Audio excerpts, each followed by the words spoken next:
अरिहंत सिद्ध सूरी उपाध्याय साधु सर्व अर्थ के प्रकाशी मांगलिक उपकारी है। तिन्ह को स्वरूप जान राग थी भई जो भक्ति काय को नवाए स्तुति को उचारी है।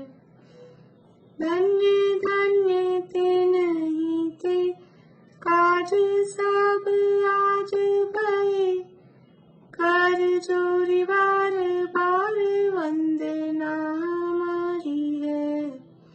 मंगल कल्याण सुख ऐसो हम चाहत हैं।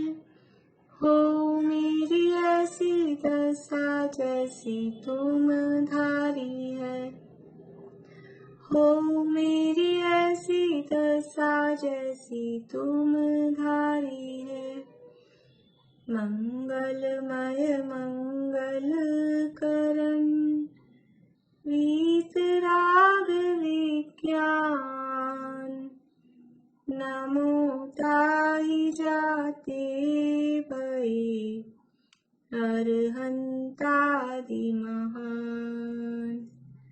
करि मंगल करियो महा ग्रंथ करण को काज जाते मिले समाज सब पावे निज पद राज।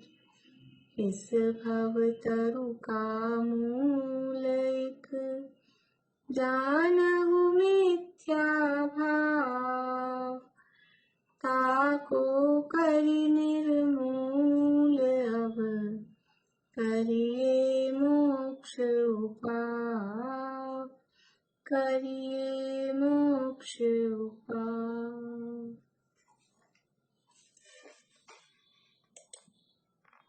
मोक्षण प्रकाशक में 7वां अधिकार अपना चल रहा है। प्रश्न मैंने नहीं दिए हैं, ये अपन स्लो स्पीड से पढ़ रहे थे। होगा तो आज मैं लिख के डालूंगी प्रश्न। ज्यादा पढ़ा नहीं था ना, वहीं इस पे अटके हुए थे, इसलिए। यहाँ प्रकरण चल रहा है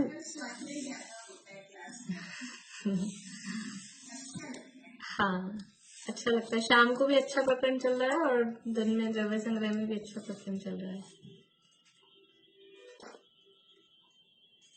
निश्चयाभासी की स्वच्छंदता बता रहे हैं, यानी निश्चयाभासी की मान्यताएं बताई। उसकी मान्यता क्या, वो क्या मानता है। अब ये स्वच्छंदता मतलब वो प्रवृत्ति कैसी करता है, ये तो उसके अंदर की बात थी। मान रहा था मैं वर्तमान में सिद्ध समान हूँ, केवल ज्ञान से रहित हूँ, कर्मो कर्म से रहित हूँ, राग आदि से रहित हूँ, ये तो वो मान रहा है। लेकिन ऐसा मानकर करता क्या है, प्रवृत्ति कैसी होती है, तो वो प्रवृत्ति की बात यहाँ बता रहे हैं, निश्चयभासी की स्वच्छंदता। और फिर उसका निषेध कर रहे हैं साथ में कि वो क्या गलत है। तो पहले पैराग्राफ में स्वच्छंदता बताएंगे और फिर डिटेल में एक एक पॉइंट की उसका निषेध करने के लिए पूरे एक एक पॉइंट का डिटेल करेंगे। देखिए पढ़ते हैं, यहाँ पे 200 नंबर पेज है। 2 लाइन कल अपन ने पढ़ी थी, फिर से पढ़ के आगे बढ़ते हैं। मोक्ष मार्ग तो राग आदि मिटाने का श्रद्धा ज्ञान आचरण करना है, वह तो विचार ही नहीं है। अपने शुद्ध अनुभव में ही अपने को सम्यक दृष्टि मानकर अन्य सर्व साधनों का निषेध करता है। मोक्ष मार्ग किसका नाम है? मोक्ष मार्ग तो वो है कि श्रद्धा ज्ञान चरित्र की एकता। और कैसी? कि रागादि मिटाने रूप, जो कल अपन ने पढ़ के देखा था कि जिस श्रद्धान से रागादि मिटे वो श्रद्धान सम्यक दर्शन, जिस ज्ञान से रागादि मिटे वो ज्ञान सम्यक ज्ञान, और जिस रूप प्रवृत्ति करने से रागादि मिटे वो प्रवृत्ति, उसका नाम सम्यक चारित्र है। तो मोक्ष मार्ग तो ये है, उसका विचार ही नहीं है। और अपने शुद्ध अनुभव में ही अपने को सम्यक दृष्टि मानकर बस वो जो विचिंतन विचार कुछ भी करता है ना, मैं सिद्ध समान हूँ, मैं तो शुद्ध हूँ, मैं तो केवल ज्ञानी हूँ, बस समझ रहा है मैं तो सम्यक दृष्टि हो गया। इसका नाम सम्यक दर्शन नहीं है। राग आदि मिटे, ऐसा श्रद्धान हो, ऐसा आचरण हो, ऐसा ज्ञान हो, उसका नाम सम्यक दर्शन है। आत्मा का अनुभव हो, तो वो तो कुछ हुआ नहीं, बस ऐसे विचारों में और ऐसा विचार करते करते अपने आप को मानता है मैं तो सम्यक दृष्टि हो गया। क्या दिक्कत है, क्या कमी है हमको सम्यक दर्शन में कि हम तो ऐसा ही ऐसा विचार करते हैं मैं तो सिद्ध हूँ, मैं तो सिद्ध हूँ, मैं तो सिद्ध हूँ, वो मानता है कि मैं सम्यक दृष्टि हो गया। तो क्या और क्या करता है, ये तो कॉमन बताइए। अब इसकी मान्यताएं बता रहे, स्वच्छंदता किस तरह की मान्यता, नहीं स्वच्छंदता। पहला पॉइंट, शास्त्र अभ्यास करना निरर्थक बतलाता है। खुलासा आगे पंडित जी साहब खुद कर रहे हैं, आगे पूरे जो आगे चल रहा है प्रकरण 1.5 पेज में इस बात को ले रहे हैं। शास्त्र अभ्यास करना निरर्थक बताता है। शास्त्र क्यों पढ़ना बेकार है? शास्त्र पढ़ना बेकार है, सम्यक दर्शन ही तो चाहिए अपने को, कि शास्त्र पढ़ने से सम्यक दर्शन होता है क्या? शेर ने कौन से शास्त्र पढ़े थे? हाथी ने कौन से शास्त्र पढ़े थे क्या? शिवभूति मुनिराज ने कुछ नहीं पढ़ा था, सम्यक दर्शन भी हो गया, मोक्ष भी चले गए। इसलिए शास्त्र पढ़ना बेकार है, टाइम वेस्ट है। शास्त्र पढ़ना निरर्थक बतलाता है। ऐसे शास्त्रों के उदाहरण देख के कि शेर ने नहीं पढ़ा, हाथी ने नहीं पढ़ा और मेंढक ने नहीं पढ़ा, जो भी है उनके उदाहरण देख के ये शास्त्र पढ़ना बेकार है। शास्त्र ज्यादा पढ़ते हैं, जैसे कुछ लोग ऐसा बोलते हैं जो ज्यादा ज्ञान नहीं करना चाहते हैं, more knowledge more confusion, no knowledge no confusion. बोले जो ज्यादा पढ़ते हैं उनको ज्यादा चक्कर पड़ता है। अपन पढ़ो ही मत, तो चक्कर में ही मत पढ़ो। शास्त्राभ्यास करना निरर्थक बतलाता है, पहला पॉइंट है। दूसरा, द्रव्यादि के तथा गुणस्थान मार्गना त्रिलोक आदि के विचार को विकल्प ठहराता है। अभी ये तो अपने को बहुत लोग मतलब इस तरह के दिखते होंगे, जिन लोगों को थोड़ा सा अध्यात्म में ही रुचि है, तो समय सार पढ़ना चाहिए, समय सार पढ़ो। ये तीसरा अध्याय पढ़ रहे हैं, 3 लोक की रचना का वर्णन पढ़ रहे हैं, ये सब इतने विकल्पों में नहीं जाना। ये सब गुणस्थान मार्गना स्थान कर्म गोमट सार, ये करणान योग की बातें हैं, इनको पढ़ने से क्या होगा? क्योंकि सम्यक दर्शन तो आत्मा को जानने से, अपने शुद्ध अनुभव का नाम सम्यक दर्शन है। और ये सुमेरु पर्वत की नाप तोल करना, जम्बूद्वीप की नाप तोल करना, इसमें क्या है? और कौन सी कर्म प्रकृति कौन से गुणस्थान में कितनी बन रही है, कितनी छूट रही है, कितनी सत्ता में है, और पता नहीं क्या क्या क्या क्या, बहुत डिटेल है, बहुत डिटेल है। कर्म कांड की इतनी डिटेल है कि कौन से कर्म में कितने कितने बंद स्थान होते, कितने कितने टाइप से। नाम कर्म की 93 प्रकृतियां हैं, तो सबको एक साथ 93 थोड़ी ना बनती हैं, उनके ग्रुप्स हैं, उनको बोलते हैं कर्म पद जीव पद। तो किसको कौन सा ग्रुप बन सकता है, कौन सा जीव किसके लिए एलिजिबल है, ये वाला ग्रुप बनेगा तो ये क्या होगा। फिर वो अलग अलग मार्गणाओं में, पहले तो सामान्य रूप से, फिर गुणस्थानों में, फिर मार्गणाओं में, बहुत डिटेल में। ये सब क्या है, इतने इतने चक्कर में कौन क्या करना। इतनी सारी प्रकृतियां कर्म याद करो, फिर स्थिति बंद, प्रदेश बंद, अनुभाग बंद, ये सब चक्कर में नहीं पड़ना। तो द्रव्यादि के ये जीव पुद्गल धर्म आकाश काल, इनके बारे में जान रहे हैं, डिटेल में जान रहे हैं। पुद्गल की इतनी सारी बातें 5वें अध्याय में कही, द्रव्य संग्रह में कही, वो सब उससे क्या है, 2 परमाणु के 4 परमाणु और वो बन रहे हैं, स्कंद हो रहा है, क्या करना है इसमें। तो ये सब बोलता है कि इनके द्रव्यादि के गुणस्थान मागना त्रिलोकादि के विचार को विकल्प ठहराता है। इससे विकल्प ही विकल्प होते हैं, इसलिए इसमें कुछ सारभूत नहीं है।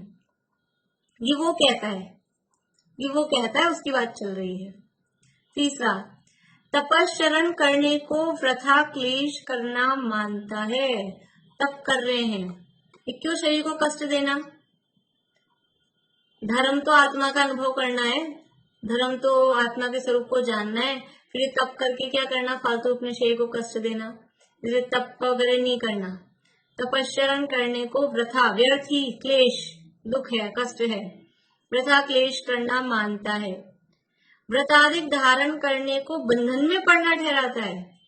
देखो, हम जो होता है ना वो कर लेते हैं, लेकिन हम ऐसे बंधते नहीं है नियम में। नियम ले लें तो बंध जाए, हम नियम में बंधते नहीं है। ऐसा इस तरह की मान्यताएं दिखती हैं कि नहीं हमें। यद्यपि ये जो भी मान्यताएं हैं ना, ये निश्चयाभास का मतलब वो निश्चयाभासी नहीं है। निश्चयाभासी तो पूरा शास्त्र स्वाध्यायी हो, और ये तो बिना शास्त्र पढ़ने वाले ही ऐसी बातें करते हैं। अपने को जो लोग इस तरह की बातें कहते हैं वो तो बिना शास्त्र पढ़े, वो तो बिल्कुल ही स्वच्छंदी है। तप करना है वो क्लेश करना समझता है, व्रत आदि को प्रतिज्ञा लेने को बंधन में पड़ना ठहराता है। ये सब क्रियाकांड है। ये नहीं खाना, वो नहीं खाना, ये छू दिया, वो छू दिया, ये सब क्रियाकांड है। इनसे कुछ नहीं होता है, इसमें कोई धर्म नहीं है। ऐसा उनमें धर्म नहीं है, ये बात सही है, उनमें धर्म नहीं है, लेकिन वो सब बिल्कुल ही बेकार है, ऐसा नहीं है। इन सबको निरर्थक बतलाता है, व्रतादि धारण करने को बंधन में पड़ना ठहराता है, पूजन आदि कार्यों को शुभाश्रव जानकर हेय प्ररूपित करता है। पूजन करने से तो क्या होता है, पूजन करना तो शुभ भाव है, शुभ भाव से भी बंध होता है। अब ये कौन बोलेगा कि पूजन करना शुभ भाव है और शुभ भाव बंध का कारण है? जिसने पढ़ा होगा, थोड़ा पढ़ा, लेकिन बस इतना ही पढ़ा, इतना सुन ली एक लाइन कि पूजन करना शुभ भाव है और शुभ भाव बंध का कारण है, तो ठीक है, पूजन नहीं करनी चाहिए, तो बंद होता है। पूजन करने से तो बंद होता है, पूजन नहीं करनी चाहिए, भगवान की पूजन भक्ति करी, शुभ भाव हुआ, उससे तो बंद होता है। बोली पारुल। ये त्रिलोक आदि का मतलब तीन लोक की रचना करने से पड़े। और द्रव्य आदि की जो अभी चल रहा है ना 5वां अध्याय, जी, पुद्गल धर्म, धर्म द्रव्य के बारे में जानना, काल द्रव्य के बारे में जानना, हाँ, ये सब। और तपस्चरण और व्रत में जानता है। तपस्चरण और व्रत में, व्रत तो है 5 पापों का त्याग करना, हिंसा, झूठ, चोरी, कुशील, परिग्रह, इनका त्याग करना, एक देश त्याग करें अथवा सर्वदेश त्याग करें, वो है व्रत। और तप है अंशयन, मोदर्य, व्रति, परिसंख्यान, ये तप है। 12 प्रकार के तप होते। तो तप है वो इच्छाओं के निरोध रूप है, और व्रतों में पापों का अभाव है मुख्य रूप से। ऐसे इसलिए व्रत में और तप में थोड़ा फर्क है। यद्यपि हम जिसे व्रत बोलते हैं, एकासन है, तो आज हमारा व्रत है, वो व्रत शब्द वो एकासन के अर्थ में वो रूढ़ है, लेकिन अकेला वो तो एकासन जो है वो उनोदर नाम का तप है। और व्रत तो ये होते हैं अहिंसा व्रत, सत्य व्रत, अचौर्य व्रत, हिंसा का त्याग करना, या अहिंसा व्रत, झूठ बोलने का त्याग है। वो व्रत समझते ही नहीं। दुनिया में व्रत का मतलब बस एक टाइम खाना और फल फ्रूट खाते रहना, वो भी अदर कास्ट वाले व्रत समझते हैं। अदर कास्ट में भी होते ना व्रत, बस खाना नहीं खाना और दिन भर कुछ भी चरते रहना, फिर फल फ्रूट जो भी कुछ भी चीजें वो तो खाएंगे दिन भर, लेकिन व्रत है तो वो व्रत नहीं। व्रत का मतलब होता है 5 पापों से, यानी विषय और कषायों से वो विरक्ति, उसका नाम व्रत है। और तप है, तप में है इच्छाओं का निरोध। सिमिलर जैसे दिखते हैं, लेकिन व्रत के बाद ही तप होते हैं वास्तव में।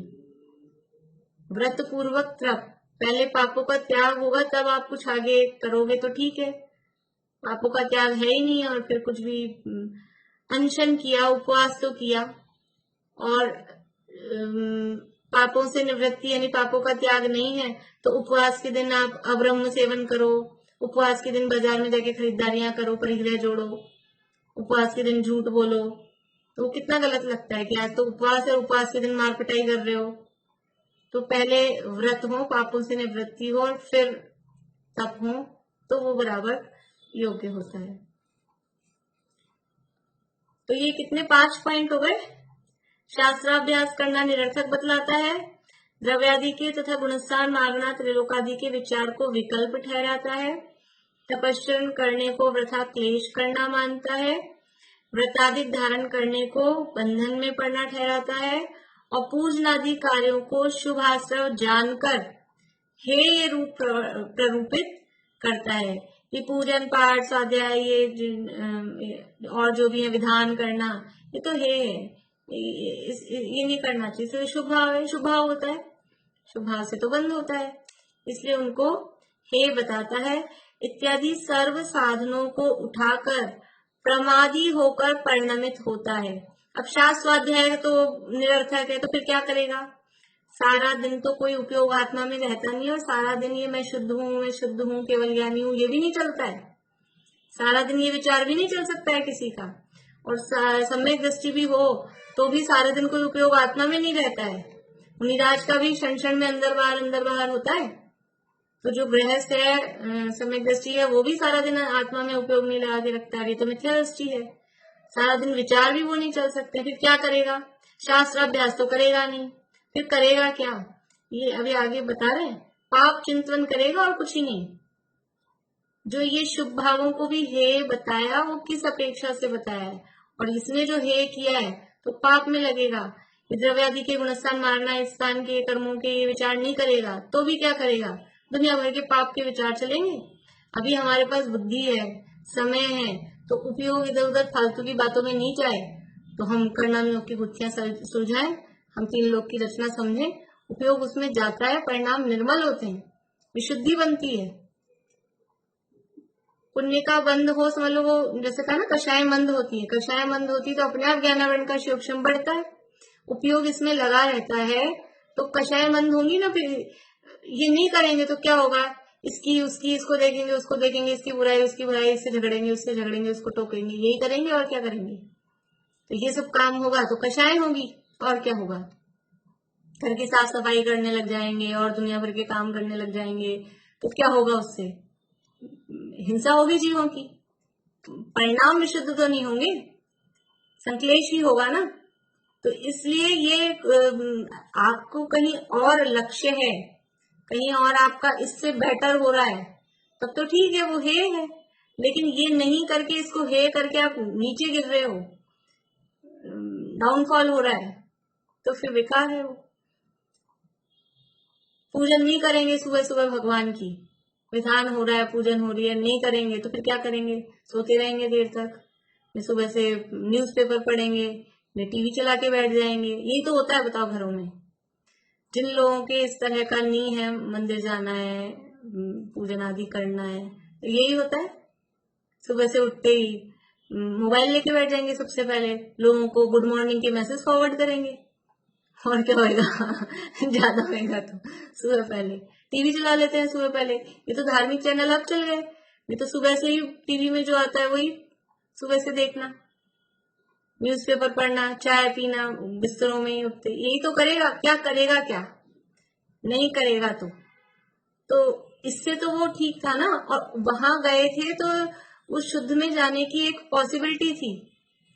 क्योंकि देखिए, जैसे कहते हैं, स्त्री के 2 ही स्थान, या तो पति का घर या पिता का घर।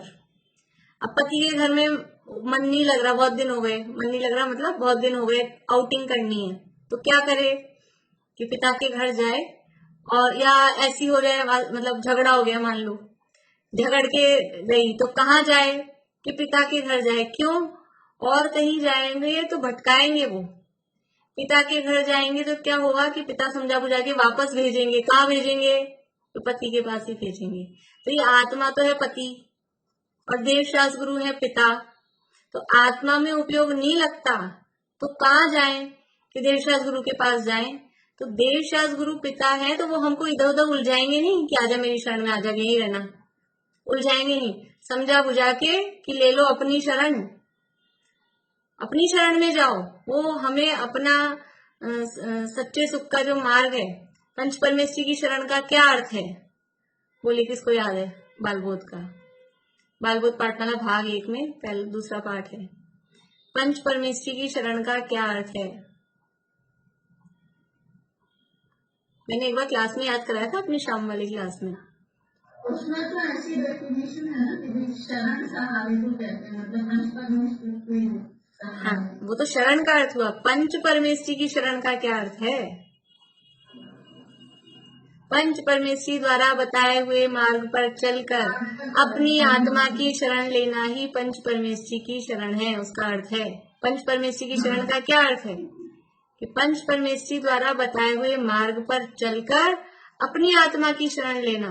तो यहाँ आत्मा रूपी पति में उपयोग नहीं लगा, तो पंच परमेश्वरी रूप पिता के पास में गए, उनकी शरण ली, तो उनकी शरण का क्या अर्थ हुआ कि उन्होंने जो रास्ता बताया है उस रास्ते पर चलकर वापस अगर जो पहले था तो वापस, नहीं तो अभी तक जिसने शरण नहीं ली अपनी आत्मा की, तो आत्मा के पास आ जाना, आत्मा की शरण लेना, वो पंच परमेश्वरी की शरण है। तो ये देवशास गुरु जो हैं, देवशास गुरु, इनकी पूजन भक्ति करना, ये तो हमको अपनी आत्मा के पास जाने के लिए, यानी शुद्ध में जाने के लिए प्रेरित करते हैं। वो निरर्थक नहीं है, बेकार नहीं है, हे नहीं है। हे कब है कि जब हम आत्मा में हो, जब पति के साथ में हो, तब वो पिता हे है। जब आत्मा में ही है हम, तब फिर देवशास गुरु की आत्मा से निकलनी, हमें तो पूजन करनी है, फिर पूजन नहीं करनी है। अब हमेशा के लिए आत्मा में लीन हो गए, अनंत बन गए, अनंत भगवान भी पूजन करने आते होंगे, सिद्ध भगवान की करते होंगे, और दूसरे जो अनंत होंगे उनकी, कि अब जरूरत नहीं है। जो स्वयं पंच परमेश्वरी में शामिल हो गए उनको अब जरूरत नहीं है। लेकिन जब तक हम उस दशा तक नहीं पहुंचते हैं तो उपयोग उतना स्थिर नहीं होता है। इसलिए ऐसी जगह जाना जहां कोई भटकाए नहीं, इधर उधर किसी के पास चले गए तो वो गलत रास्ता दिखा देंगे। इसलिए ये दो ही शरण है, शुद्धा तमरु पंच गुरु जग में शरणों दोय। ध्यान है, अशरण भावना, जयचंदी छाबड़ा वाली जो है ना, अपनी 12 भावना, शुद्धातम हरु पंच गुरु जग में शरणा दोय, मोह उदय जी के व्रथा आन कल्पना हो। गीता ज्ञान पाठमाला भाग 1 में है, शायद लास्ट लेसन है।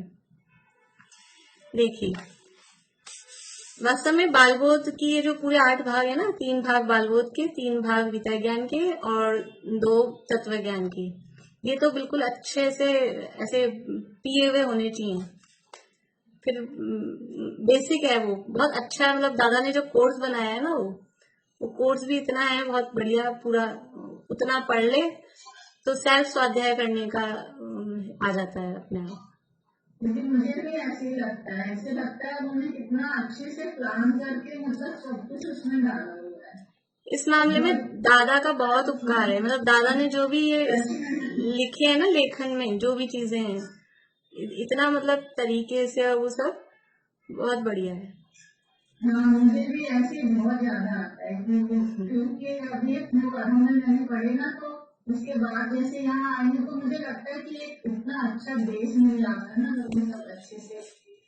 अभी नए जमाने के हिसाब से नई नई चीजें बन रही है, लेकिन वो जो दादा का कोर्स है ना, वो अभी भी अप टू डेट है बिल्कुल, भले ही वो उसकी फॉर्म पुरानी जैसी लगे, और पुरानी नहीं है एक्चुअल में, वो भी संवाद शैली और वो सब है लेसन जो है, तो ऐसे ओल्ड फैशन नहीं है, पर वो उसकी जो पैकिंग है वो ओल्ड जैसी दिखती है, बाकी वो बिल्कुल अप टू डेट है, बहुत बढ़िया कोर्स है वो।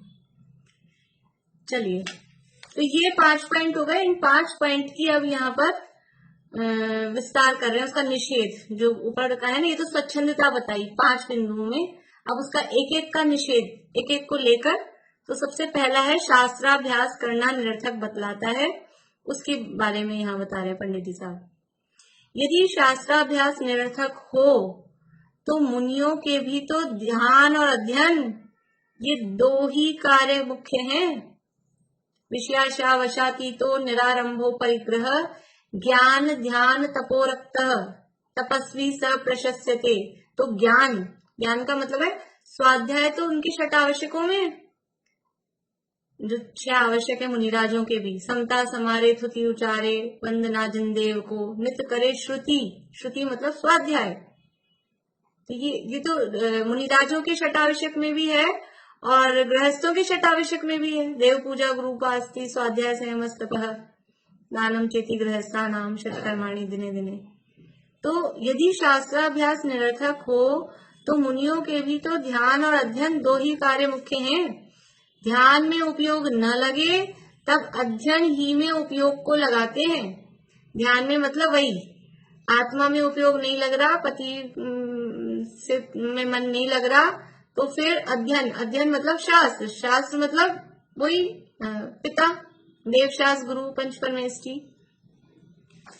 तो ध्यान में उपयोग न लगे तब अध्ययन ही में उपयोग को लगाते हैं। बीच में अन्य स्थान उपयोग लगाने योग्य नहीं है।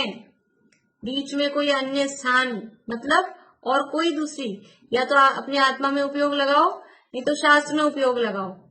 इधर उधर इसको देखना उसको देखना, यहाँ घूमना फिरना बात करना, वो कोई मुनिराजों के लिए तो है ही नहीं। और भी जो भी गृहस्थ भी हैं उनको भी यथा योग्य यही कि उपयोग यदि आत्मा में लगता है तो ठीक है, नहीं तो फिर ये पंच परमेश्वरी ही शरणभूत है, देव शास्त्र गुरु ही शरणभूत है। और देव तो हर समय अवेलेबल नहीं है, साक्षात केवली परमात्मा तो अपने को है ही नहीं। और मंदिर में भी क्या है, अभी कैसी परिस्थिति बन गई, कितने महीनों तक कहा मंदिर बंद हो गए तो देव भी अवेलेबल नहीं रहे। और गुरु भी कोई जरूरी नहीं है हर समय हर क्षेत्र में गुरु हो, वो भी जरूरी नहीं है। लेकिन ये शास्त्र कैसे हैं कि शास्त्र हर समय हर जगह हमको उपलब्ध है, हमें शरणभूत है। किसी भी समय दादा बोलते हैं रात को 2 बजे आपको इच्छा हुई मंदिर जाना है, भगवान के दर्शन करने हैं, तो जा सकते हैं क्या? रात को 2 बजे नहीं जाएंगे, सारे दरवाजे बंद मिलेंगे। और रात को 2 बजे इच्छा हुई स्वाध्याय करते हैं, तो कौन मना करता है? अपना ग्रंथ है, अपना घर है, अपन है, उठो पढ़ो। और स्वाध्याय अकेला शास्त्र खोल के पढ़ना ही तो नहीं होता है, वाचना प्रचना अनुप्रेक्षा आमना, ये सब भी तो स्वाध्याय है। अब ये जो अनुप्रेक्षा, ये जो याद किया, ये क्या करें इसका कि रात को 2 बजे नींद नहीं आ रही है, पाठ करो, ये स्वाध्याय है। हम जो क्लास के पहले ऐसा लगता होगा, आजकल कुछ लोग ऐसा तो नहीं लगता होगा, लेकिन फिर भी कोई अगर ऐसा सोचे कि पूरी 1 से लेके 37 गाथा तक बोलते हैं, 10-15 मिनट लग जाते हैं, लेकिन वो आमनाय नाम का स्वाध्याय है, हम पाठ कर रहे हैं, वो ऐसा नहीं, स्वाध्याय का ही अंग है। और उससे पूरा विषय भी हमको ख्याल में आता जाता है, रिवीजन भी होता है। इसलिए ये तो कर सकते हैं ना कभी भी। किताब नहीं है, किताब नहीं छू सकते हैं, सूतक की स्थिति है, पातक की स्थिति है, अशुद्धि के समय किताब नहीं छू सकते हैं, तो स्वाध्याय कर सकते हैं कि नहीं कर सकते हैं? तब भी स्वाध्याय कर सकते हैं। कौन सा स्वाध्याय कर सकते हैं? कि वही आमनाय अनुप्रेक्षा, वो तो हमेशा चल सकता है ना, उसके लिए कहाँ मनाही है। बाहर में किताब नहीं हो, किताब के हाथ नहीं लगा सकते हो, वो स्थितियां हो सकती हैं, लेकिन स्वाध्याय पराधीन क्रिया नहीं है। अंदर जो हमने इतने दिन पढ़ा सुना वो सबका चिंतन विचार करें, वो भी तो स्वाध्याय है। एक गाथा याद कर ली, एक गाथा बोले, फिर उसका अर्थ विचार करें, फिर उसके टीका का ध्यान करें, कुछ भी 1-2 पॉइंट तो याद आ ही जाएंगे कि इसके टीका में क्या आया था। स्वाध्याय तो है और क्या है। किताब सामने हो ही हो, ये कोई अनिवार्य नहीं है, जरूरी नहीं है। तो इसलिए यदि शास्त्राभ्यास निरर्थक हो तो मुनियों के भी तो ध्यान और अध्ययन 2 ही कार्य मुख्य हैं। ध्यान में उपयोग न लगे तब अध्ययन ही में उपयोग को लगाते हैं। बीच में अन्य स्थान उपयोग लगाने योग्य नहीं है, मतलब और कहीं हमें उपयोग लगाने योग्य नहीं है। या तो आत्मा में लगाओ, फर्स्ट तो यानी प्रायोरिटी तो वही है कि आत्मा में उपयोग लगाओ, और यदि नहीं लगता है तो फिर स्वाध्याय, इसके अलावा और कहीं भी उपयोग लगाने योग्य नहीं है। तथा शास्त्राभ्यास द्वारा तत्वों को विशेष जानने से सम्यक दर्शन ज्ञान निर्मल होता है, तथा वहां जब तक उपयोग रहे तब तक कषाय मंद रहे और आगामी वीतराग भावों की वृद्धि हो। ऐसे कार्य को निरर्थक कैसे माने? क्या कह रहे हैं? शास्त्राभ्यास द्वारा तत्वों को विशेष जानने से सम्यक दर्शन ज्ञान निर्मल होता है। ये किसकी बात कर रहे हैं? शास्त्राभ्यास द्वारा तत्वों को जानने से सम्यक दर्शन ज्ञान निर्मल होता है, या तो है ही नहीं, निर्मल कहां से होगा? यहाँ बात चल रही है भी ऊपर मुनियों के, मुनिराजों के। मुनिराज भी स्वाध्याय करते हैं, शास्त्राभ्यास करते हैं। क्यों करते हैं? कि वो तो सम्यक दृष्टि हो गए ना, अब क्यों शास्त्र स्वाध्याय करते हैं? कि जो सम्यक दृष्टि नहीं हुए वो सम्यक दर्शन की प्राप्ति के लिए, और जो सम्यक दृष्टि हो गए वो अपने सम्यक दर्शन ज्ञान की निर्मलता के लिए। ऐसा नहीं है मुनि बन गए तो काम छुट्टी। मुनि बन गए तो भी बराबर ये रतन है, सम्यक दर्शन ज्ञान, ये 3 रतन हैं, चारित्र, ये रत्नत्रय हैं। इन रत्नों की बराबर संभाल करनी पड़ती है, नहीं तो क्या होता है, चुरा लिए जाते हैं अपने ही प्रमाद से, अपने आलस से खो जाते हैं। मुनि भी बन गए तो भी क्या हो, च्युत हो सकते हैं। जैसे मुनिराज को भी बराबर मेंटेनेंस करनी पड़ती है इन रत्नों की। ऐसा नहीं है गाड़ी लाके खड़ी कर दी बस अब तो हम गाड़ी हो गई, ये गाड़ी के हाथी बांधना है, गाड़ी खड़ी कर दी तो उसकी मेंटेनेंस करनी पड़ती है। कोई सी भी चीज ले ली है मन ने महंगी तो ले ली, मेंटेनेंस कितनी चाहिए उसकी, ऐसे ही रत्नत्रय प्रकट किए हैं, इसकी मेंटेनेंस चाहिए। तो मुनिराजों को भी ये उनकी निर्मलता के लिए, नहीं तो कर्म वो है ना, कर्म चोर चहुर और सर्वस लूटे सुध नहीं, ये कर्म चारों तरफ घूम रहे। आपने जरा सी भी असावधानी करी और वो मिथ्यात्व का उदय आ गया, कि सम्यक मिथ्यात्व का उदय आ गया, किसका उदय आ जाए, और वो आपका जो रत्न था सम्यक दर्शन प्रकट किया, औपशमिक सम्यक दर्शन प्रकट किया, फिर क्या हुआ कि जरा सी असावधानी हुई, अनंतानुबंधी का उदय आ गया, कि सम्यक मिथ्यात्व का उदय आ गया, फिर क्या होगा, गए नीचे। एक बार तो गए ना नीचे, अब दोबारा उसी समय पुरुषार्थ कर लें कि नहीं कर पाए, कि अर्धपुद्गल परावर्तन तक घूमते रहे, क्या मालूम है। इसलिए उसकी मेंटेनेंस करनी पड़ती है। तो मुनिराज भी, जैसे मुनिराज 12 भावनाओं का चिंतन करते हैं, क्यों करते हैं, 12 भावनाओं का चिंतन तो वैराग्य उत्पन्न करने के लिए किया जाता है ना, तो उनको तो हो ही गया है वैराग्य, वो तो वैरागी है ना, घर से निकले हुए हैं, वो कहीं को 12 भावनाओं का चिंतन करते हैं। मुनि सकल व्रति बड़ भागी, भव भोगन ते वैरागी, वैराग्य उपावन माई, चिंते अनुप्रेक्षा भाई। वो वैराग्य उत्पन्न करने के लिए, उनको तो उत्पन्न नहीं है, लेकिन उसको मेंटेन रखना पड़ता है वैराग्य को भी। यदि मुनिराज 12 भावनाओं का चिंतन नहीं करेंगे तो वैराग्य भी कब राग में बदल जाए पता नहीं चलता है। जैसे पुष्पडाल मुनिराज की कहानी आती है ना, क्षणिक उसमें वैराग्य में आके दीक्षा तो ले ली, लेकिन वो 12 भावनाओं का चिंतन नहीं चला अंदर। चिंतन क्या चल रहा था, वो मेरी पत्नी, वो मेरी पत्नी, वो मेरी पत्नी, वो इंतजार कर रही होगी। कहानी तो पता है ना सबको, पुष्पडाल मुनिराज की कहानी। तो अंदर 12 भावनाओं का चिंतन नहीं चला और वो चलता रहा, 12 साल तक वो चलता रहा। आप सोचो 12 साल तक मुनि दशा में रहे कोई व्यक्ति और फिर भी वो वैराग्य नहीं है, राग में पड़ा है, कैसी स्थिति है।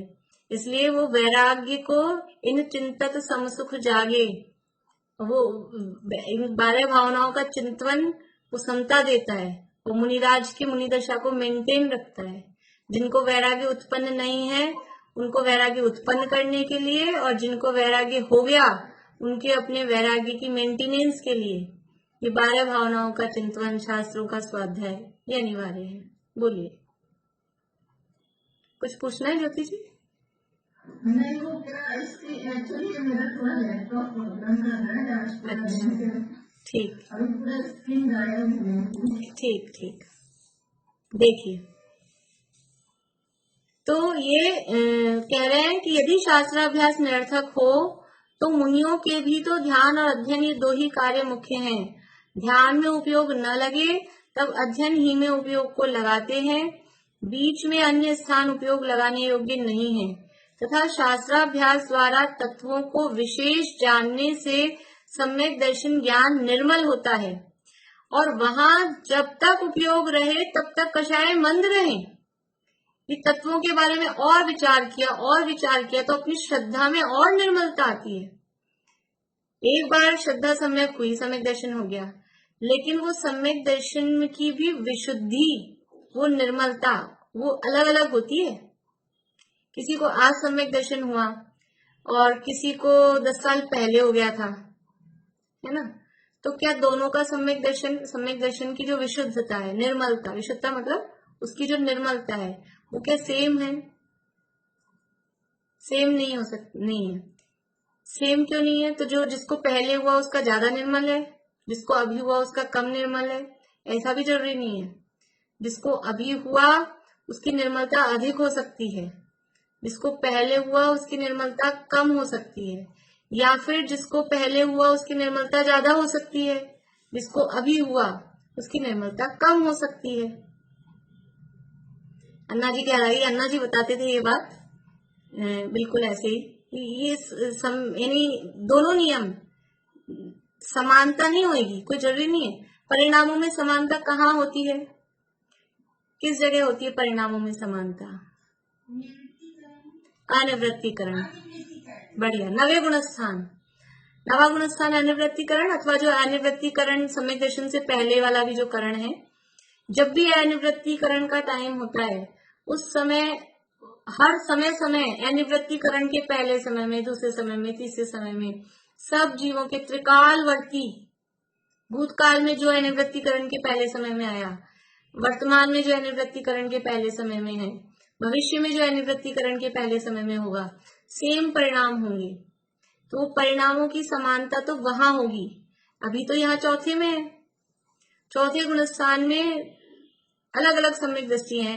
एक भरत चक्रवर्ती शायिक सम्यक दृष्टि है, एक बाहुबली शायिक सम्यक दृष्टि है, एक सौधर्मेंद्र शायिक सम्यक दृष्टि है, और ले लो कोई समझ लीजिए नरक में है अभी श्रेणिक राजा के जी, वो शायिक सम्यक दृष्टि है। सबकी निर्मलता एक सी है क्या? कि सम्यक दर्शन एक सा है। सम्यक दर्शन में यानी ऐसा नहीं कि सम्यक दर्शन में फर्क है, कोई उसमें वो है, लेकिन निर्मलता में फर्क होता है। सबकी निर्मलता अलग अलग टाइप की होती है। एक चौथे गुणस्थान वर्ती ऐसा हो कि वो बिल्कुल विरक्त भरत, मतलब वो तो भरत जी तो घर में दिख रहे हैं, लेकिन एक इस तरह का हो सकता है कि जो घर में ही ब्रह्मचारी हो, लौकांतिक देव सम्यक दृष्टि, लौकांतिक देव सम्यक दृष्टि, और सौधर्मेंद्र दोनों ही स्वर्ग के ही हैं, देवगति के ही हैं, लेकिन फर्क एक ही नहीं है। वो पूरा राग रंग वाला, उसको राग रंग में मजा आता है सौधर्मेंद्र को, और ये वैरागी। तो ऐसा सम्यक दर्शन की निर्मलता में फर्क होता है। तो ये तत्वों का विचार करने से वो निर्मलता बढ़ती है, अंदर विशुद्धि बढ़ती है। निर्मलता का अर्थ ये विशुद्धता के संबंध में समझना।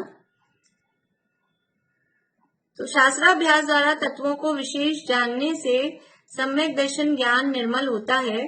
वहां जब तक उपयोग रहे तब तक कषाय मंद रहे और आगामी वितराग भावों की वृद्धि हो, ऐसे कार्य को निरर्थक कैसे माने? जब तक शास्त्राभ्यास में उपयोग रहता है तब तक कषाय मंद रहती है, संक्लेश नहीं होते परिणाम। शास्त्राभ्यास कर रहे हैं अभी तो अपनी बात नहीं है, वो कोई गुस्से में आके बैठे और किताब गुस्से में आके दिखा के किताब खोल के बैठ गया, उसका नाम शास्त्राभ्यास नहीं है।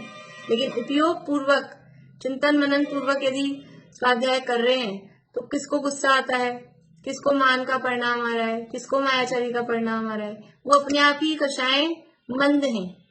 जितनी देर स्वाध्याय में उपयोग लगता है तब तक कषाय मंद रहती है। अदरवाइज क्या होता है, सारी दुनियादारी की बातें याद आती हैं तो कषाय तीव्र होती है। इसने ऐसा कह दिया, उसने ऐसे कह दिया, इसने ये नहीं किया, उसने वो नहीं किया। तो ये जब विचार चलेंगे तो क्या होगा, ऐसे अंदर उथल पुथल होती रहती है। और ये स्वाध्याय में उपयोग लग गया तो विचार गायब हुए तो समता रहती है, शांति रहती है, तो कषाय मंद होती है। तो वहां जब तक उपयोग रहे तब तक कषाय मंद रहे और आगामी वीतराग भावों की वृद्धि हो। उपयोग जब तक अभी प्रेजेंट में जितनी देर उपयोग रहा उतनी देर तो कषाय मंद है ही है, और उसको हमने ग्रास्प किया, उसको अंतरंग में धारण किया, जो पढ़ा, जो विचार किया, तो भविष्य में भी हमारे कषाय मंद होती है, भविष्य में भी वितरागता की वृद्धि होती है, आगामी वितराग भावों की वृद्धि हो। ऐसे कार्य को निरर्थक कैसे माने? ऐसे कार्य कोई निरर्थक है, शास्त्राभ्यास निरर्थक है। कैसे निरर्थक है? मुनिराजों के लिए ही निरर्थक, मुनिराजों के लिए ही कहा गया है। तो हमारी तो अभी भूमिका ही क्या है, हमें तो शास्त्र ही आधार है। वो बड़े पंडित जी साहब वाला शांति पाठ है, उसमें ऐसा ही शब्द है, मुझे शुरू की लाइन याद नहीं आ रही, किसी को याद हो तो बोलेंगे, शास्त्र ही आधार है। हाँ, वो उसमें ही है, वो एक लाइन उसमें नीचे बाद में आती है, शास्त्र ही आधार है। वो ध्यान नहीं आ रहा शुरू की, कि शास्त्र ही आधार है। हमारे लिए तो कौन है आधार? शास्त्रीय आधार है हमें, और किसका आधार है हमें? अभी बताया था शुरू में, भगवान हर समय अवेलेबल नहीं है। भगवान की वाणी, शास्त्र का मतलब क्या है? भगवान की वाणी जो हमको उपलब्ध है। इसके अलावा अभी वर्तमान में कौन हमारे लिए परम शरणभूत है? ये जिनवाणी ही आधार है, इसलिए इसको कैसे निरर्थक माने? कदापि निरर्थक नहीं है। कल मैं आपको वो लिखवाऊंगी, सब आप लोग रेडी होके बैठना। कल मतलब मंडे को, मैं भूल जाऊं तो मुझे याद दिलाना। शास्त्र, ये टोडामल साहब ने ही समय ज्ञान चंद्रिका जो लिखी ना, गोमट सार आदि ग्रंथों की जो टीका है, उसका नाम समय ज्ञान चंद्रिका। शुरू में अपन ने पढ़ा था कि टोडामल साहब ने गोमट सार, जीव कांड, कर्म कांड, लब्धि सार और सपना सार की जो टीका लिखी, उसका नाम है समय ज्ञान चंद्रिका। उस समय ज्ञान चंद्रिका की पीठिका लिखी, भूमिका, बहुत बड़ी डिटेल में भूमिका है। यानी पहले उन्होंने चारों अनुयोगों का यानी स्वाध्याय क्यों आवश्यक है, अनुयोगों की अनिवार्यता, कर्णानुयोग की विशेष, चारों अनुयोगों के साथ में, मतलब कर्णानुयोग, क्योंकि कर्णानुयोग के ग्रंथों की लिख रहे थे वो टीका। अब यही बात कि गुणस्थान, मागणास्थान इनको कह रहा व्यर्थ के विकल्प ठहराता है, तो पहले उन्होंने उसकी सिद्धि की। तो उसमें लिखा है शास्त्राभ्यास से होने वाले तत्काल के 10 लाभ। गुणस्थान विवेचन में छपा हुआ है, शुरू में ही है जहां तक है, और रत्नगढ़ शावकाचार्य में छपा हुआ, बहुत सारी अपनी पुस्तकों में छापते हैं उसको। शायद आपने लिखा है स्मारक में, शायद हो सकता है, लेकिन अभी कल मैं फिर से लिखाऊंगी। कुछ लोग फोटो खींच के भेज दो, तो हम लोग पहले लिखे थे, डिस्कस करें। ऐसे कर लेते हैं, ऐसे कर लेते हैं। हाँ, वो मैं डिस्कस तो करेंगे ही, इसीलिए डिस्कस करेंगे ही, इसीलिए चाहे मैं फोटो खींच के भेज दूंगी, वरना गुणस्थान वाली बुक में भी है, रत्नगढ़ शावकाचार्य में भी छपा है कहीं, लेकिन वो एग्जैक्ट पेज नंबर और भी कई किताबों में छपा है। अपने अपने यहाँ से जो छपती है स्मारक की तरफ से, तो डालते हैं वो चीज, शास्त्राभ्यास से होने वाले लाभ। कई कई तो मंदिरों में भी लिखाते हैं स्वाध्याय से कितने लाभ हैं, वो टोडामल साहब ने बताए हैं। तो वो कल अपन उसकी भी चर्चा करेंगे साथ में, अभी प्रसंग है तो। और वो याद भी करना आप लोग, सरल है, ऐसे कोई कठिन नहीं है, छोटी छोटी सी लाइनें हैं, सरल है। तो कल अपन उसकी चर्चा करेंगे। अभी यही पूरा करते हैं, कल मतलब मंडे को, अभी यही पूरा करते हैं।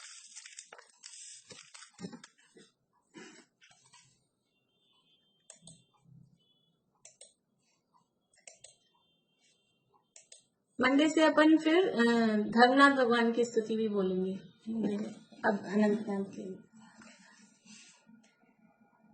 तुम हो अनादि अनंत जिन तुम ही अखंडानंत हो। तुम वेद विरहित वेद वेद शिव कामिनी के कंत हो। तुम संत हो भगवंत हो, तुम भव जलधि के अंत हो। तुम में अनंतानंत गुण, तुम ही अनंतानंत हो।